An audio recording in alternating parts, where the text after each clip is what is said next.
এই মুহূর্তের সবচেয়ে বড় খবর, ক্যামাক স্ট্রিটের তৃণমূলের পার্টি অফিস অর্থাৎ আইপ্যাকের অফিস থেকে লক্ষ লক্ষ টাকা চাকরি দেওয়ার নামে করে, এমনকি টিএমসির জেলা সভাপতি বা ব্লক সভাপতির পদ পাইয়ে দেওয়ার নাম করে লক্ষ লক্ষ টাকা কালেকশন করা হতো বলে দাবি করলেন তৃণমূল নেতা দেবজিৎ সরকার।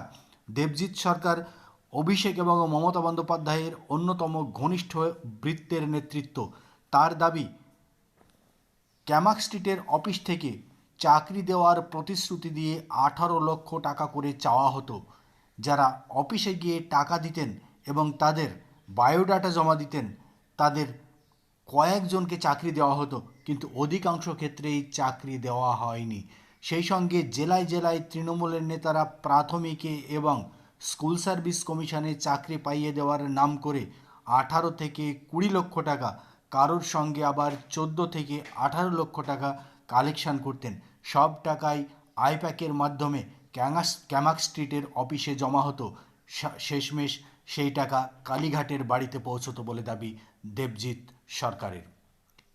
আইপ্যাক ছিল টাকা কালেকশন করার একটি মেশিন মাত্র। বিভিন্ন জায়গায় আইপ্যাক যেভাবে রুট লেভেল পর্যন্ত তার কর্মীদের পৌঁছে দিয়েছিল, সেখান থেকেই সেই কর্মীরা রুট লেভেল থেকেই টাকা কালেকশন করে কার্যত অভিষেক বন্দ্যোপাধ্যায়ের ব্যবসার শ্রীবৃদ্ধি করেছিলেন বলে দাবি দেবজিৎ সরকারের। অর্থাৎ আইপ্যাককে শুধুমাত্র অভিষেক বন্দ্যোপাধ্যায়ের ব্যবসা প্রতিষ্ঠান হিসাবে দেখছেন দেবজিৎ সরকার। তিনি সরাসরি বললেন, আইপ্যাক যেভাবে টাকা কালেকশন করেছে তাতে দল ভেঙে পড়া ছিল শুধুমাত্র সময়ের অপেক্ষা।